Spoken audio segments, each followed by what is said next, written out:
मापित यंत्र ट्रांसफार्मर, धारा transformer, instrument transformer, current transformer.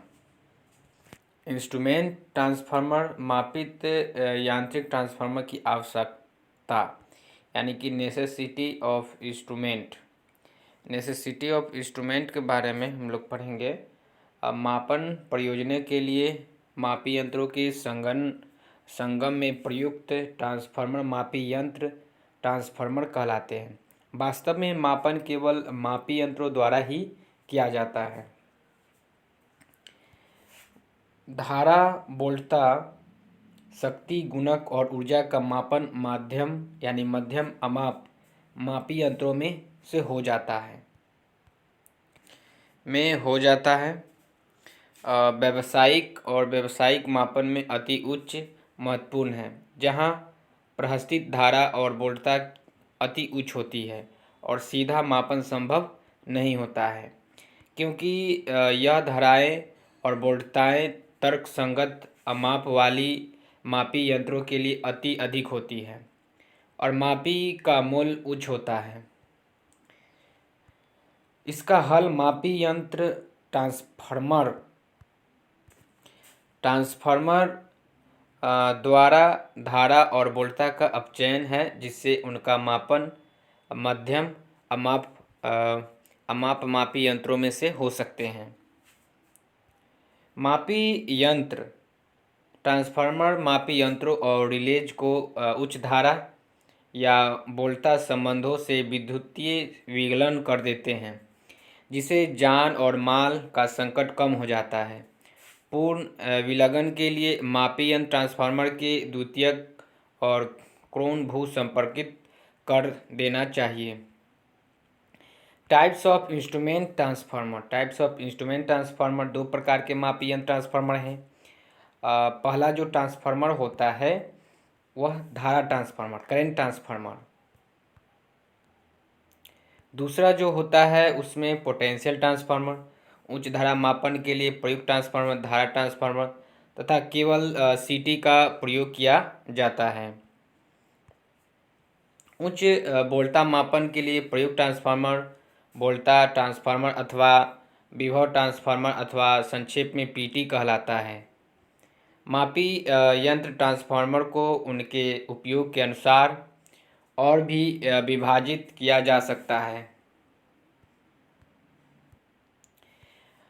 मापी यंत्र ट्रांसफार्मर मापी यंत्रों के मापन के लिए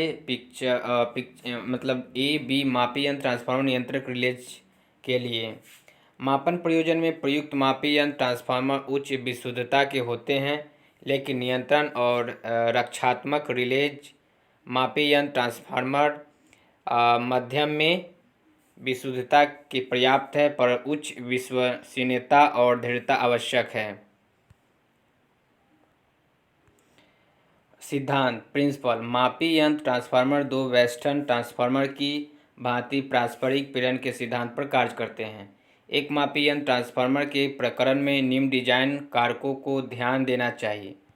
त्रुटि की बात करते कोण जो होता है, त्रुटि को कम करने के लिए चुंबकन धारा कम रखनी चाहिए। इसका अर्थ यह है कि कोण लघु परिघात और लघु कोण ह्रास होना चाहिए, यानी कि इसमें त्रुटि को कम करने के लिए चुंबकन धारा कम रखनी चाहिए।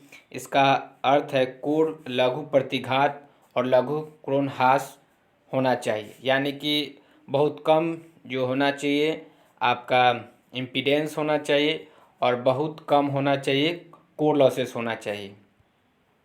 बाइंडिंग की जब बात करते हैं तो बाइंडिंग द्वितीय क्षरण प्रतिघात को कम रखने के लिए वेस्टर्न परस्पर समीप होनी चाहिए, अन्यथा त्रुटि अनुपात में वृद्धि होगी। धारा ट्रांसफार्मर में वेस्टर्न को इस प्रकार डिजाइन करना चाहिए कि प्रबल लघु पथित धारा के बिना विनाश का विरोध कर सके।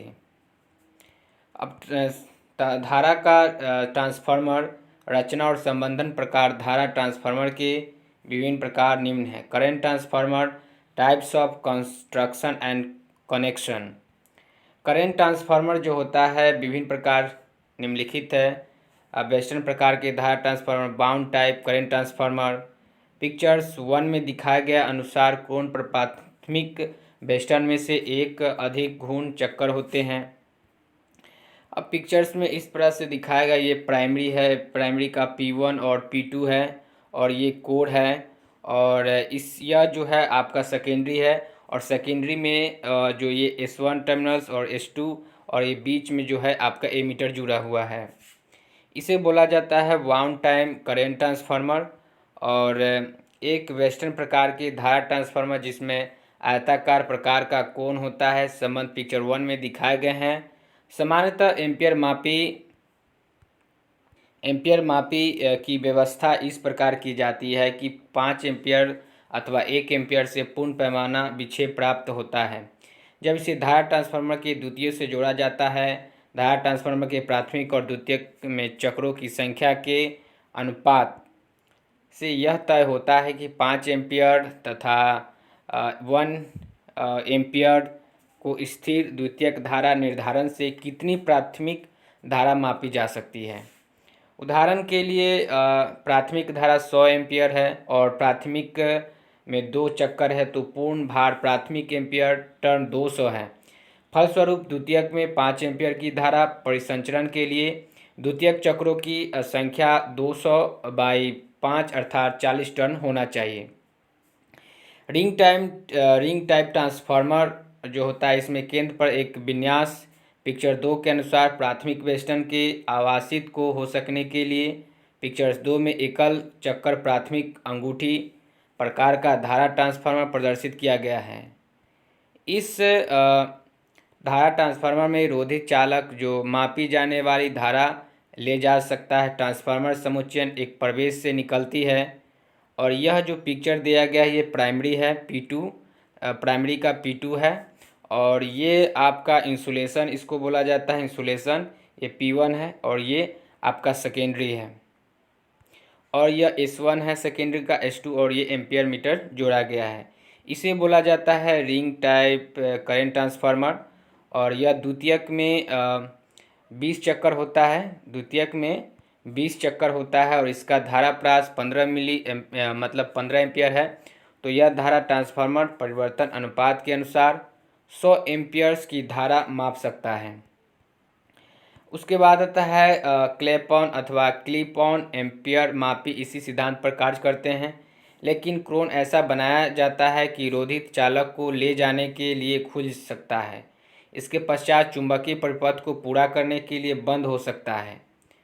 और इस प्रकार से छड़ प्रकार के धारा ट्रांसफार्मर बार टाइप करंट ट्रांसफार्मर जो होता है, इस प्रकार में एक उचित अमाप की छड़ पर प्राथमिक वेस्टर्न होता है तथा द्वितीयक वेस्टर्न और क्रोन समुच्चयन पदार्थ धारा ट्रांसफार्मर एक एकीकृत भाग निर्मित करते हैं, जैसा कि पिक्चर 3 में दिखाया गया है।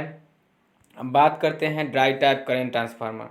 तो शुष्क प्रकार की धारा ट्रांसफार्मर जो होता है, इसमें शीतलन के लिए किसी प्रकार के द्रव अथवा अर्धद्रव के प्रयोग की आवश्यकता नहीं होती है।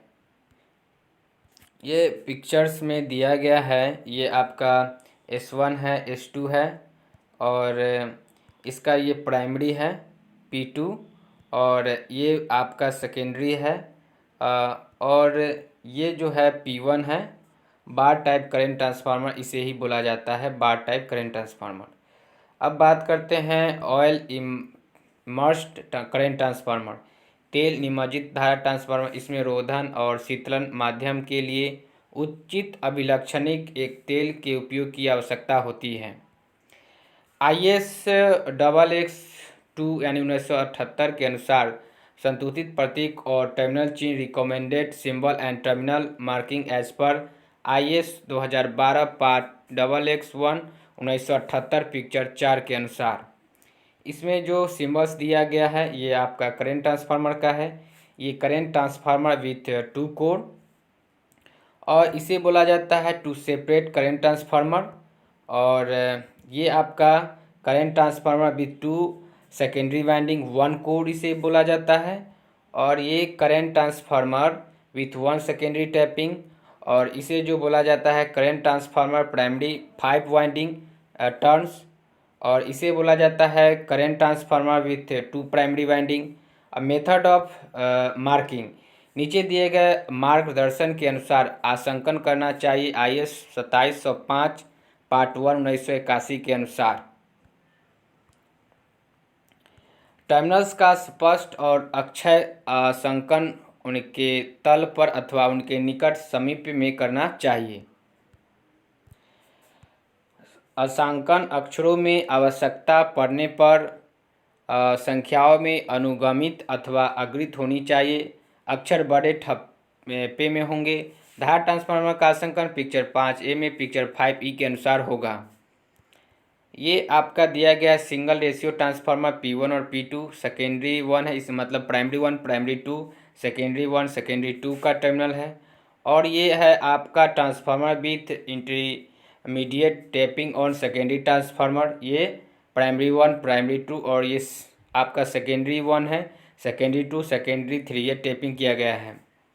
उसके बाद बात करते हैं transformer with primary winding in 2 section intended for connection ether in series और पैरेलल, यानी कि यह C1 है, C2 है करंट ट्रांसफार्मर का, ये प्राइमरी है, ये प्राइमरी 2 यानी प्राइमरी का 1, ये प्राइमरी का 2 और ये सेकेंडरी 1 सेकेंडरी 2 है। और ये आपका है transformer with 2 secondary winding P1 और P2, secondary 1 secondary 2 secondary 1 secondary 2। और अब बात करते हैं आपका ट्रांसफार्मर विथ टेपिंग और प्राइमरी वाइंडिंग। और ये primary winding 1 primary 2 primary 3 primary 4 और ये सेकेंडरी 1 सेकेंडरी 2 का टर्मिनल्स है। अब ये यहाँ पे सभी टर्मिनल्स जो P1 S1 और C1 से चिन्हित है किसी भी क्षण समान ध्रुवता के होने चाहिए। जनरल टर्म्स यूज विशुद्धता मार्ग यानी एक्यूरेसी क्लास। तो विशुद्धता वर्ग एक इसको बोलते हैं विशुद्धता एक ही अभिहित है, मतलब कि विशुद्धता एक अभिहित है जो उन धारा ट्रांसफार्मर के निरूपित करता है जिनकी त्रुटियों का उपयोग एक निश्चित परिस्थितियों में विनिर्देशित सीमाओं के अंतर्गत रहती है। धारा ट्रांसफार्मर मापन के लिए मानक विशुद्धता वर्ग 0.1, 0.2 और 0.5, 0.5 और 1.0, 3.0 और 5.0 होगा। फेज डिस्प्लेसमेंट की जब बात करते हैं तो यह प्राथमिक और द्वितीयक धारा सदिशों के बीच कलांतर होता है। सदिश की दिशा इस प्रकार चयनित की जाती है कि पूर्ण ट्रांसफार्मर के लिए कोण शून्य रहता है, और जब द्वितीयक धारा सदिश प्राथमिक धारा सदिश से अग्रित रहती है तो कला विस्थापन धनात्मक कहा जाता है। अब बात करते हैं ऊपर की एक परिभाषा केवल वक्रीय धाराओं के लिए कठोरता से लागू होती है। कला विस्थापन विचार हेतु एक महत्वपूर्ण घटक होता है जब विभिन्न मापनों के लिए एक परिपथ में अनेक धारा ट्रांसफार्मर एक साथ संबंधित किए जाते हैं।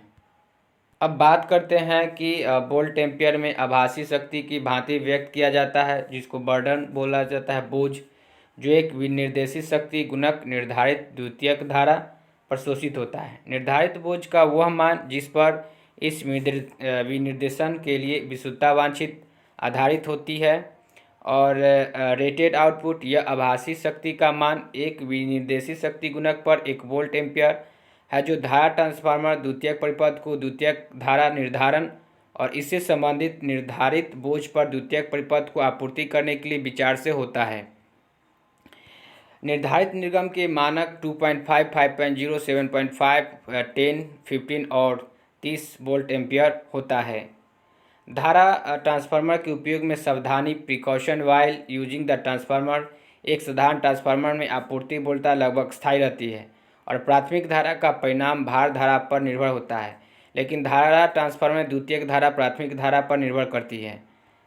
अब बात करते हैं चूँकि एम्पियर मापी प्रतिरोध अत्यधिक लघु होता है इसलिए धारा ट्रांसफार्मर का द्वितीयक लगभग लघु पतित माना जाता है। किसी भी प्रकरण में धारा ट्रांसफार्मर का वेस्टर्न खुला परिपथ नहीं होना चाहिए। यह एम्पियर मापी के खुले परिपथ होने अथवा इसको द्वितीयक से हटा देने पर हो सकता है। इन प्रकरणों में द्वितीयक को लघु पतित कर देना चाहिए। यदि द्वितीयक एम्पियर टर्न की अनुपस्थिति में द्वितीयक को लघु पतित नहीं किया जा सकता तो प्राथमिक कोण में अप्रत्याशित उच्च फ्लक्स उत्पन्न होगा जो कोण को तप्त कर उसे जला देगा और साथ ही द्वितीयक खुले टर्मिनल पर उच्च वोल्टता उत्पन्न करेगा जिससे सुरक्षा विपिनित होगी। धारा अवाहक आधातीय भाग के भू संपर्कन के अतिरिक्त खुला परिपथ होने पर एक उच्च स्थैतिक विभवांतर को हटा लेने से हमें धारा ट्रांसफार्मर के एक सिरों का भी संपूर्णन करना होगा। रोधन भंजन की स्थिति में यह सुरक्षा कवच की भांति उपयोग होगा। परिपथ में एक से अधिक धारा ट्रांसफार्मर का उपयोग करने पर भू संपर्कन धारा ट्रांसफार्मर की समान ध्रुवता किनारे और पिक्चर 6 के अनुसार परिपथ के प्रदर्शित बिंदु पर करना चाहिए। अब यह जो आपको दिया गया है L1, L2, L3, ये सेकेंडरी 1, सेकेंडरी 2 और ये लोड है, और ये आपका सेकेंडरी 1, सेकेंडरी 2 है, ये अर्थ पॉइंट है, और ये वाट मीटर और वाट मीटर या वाट आवर मीटर है।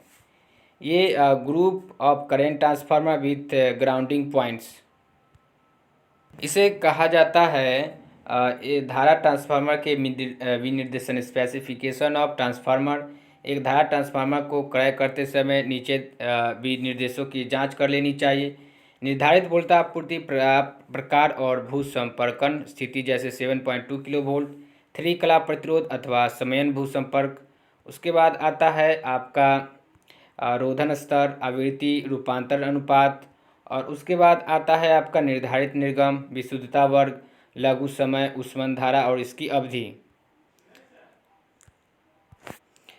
अब बात करते हैं लघु समय, ऊष्मन धारा और इसकी अवधि। सेवा परिस्थितियों जैसी धारा संपर्क धारा ट्रांसफार्मर भवन के अंदर अथवा बाहर, अति लघु ताप, ऊंचाई यदि 1000 मीटर से अधिक है, आर्द्रता और अन्य विशेष परिस्थितियों जो है अथवा संभावित है जैसे जलवाष्प अथवा वाष्प धुआं, विस्फोटक गैस या कंपन, अत्यधिक धूल अनावरण इत्यादि। धारा ट्रांसफार्मर के सुरक्षात्मक प्रयोजनों के लिए विशुद्धता सीमा गुणक और कोई अतिरिक्त वांछित कारक। अब बात करते हैं विशेष लक्षण जैसे सीमित परिसीमाएं, और उसके बाद आता है standard values of rated primary current.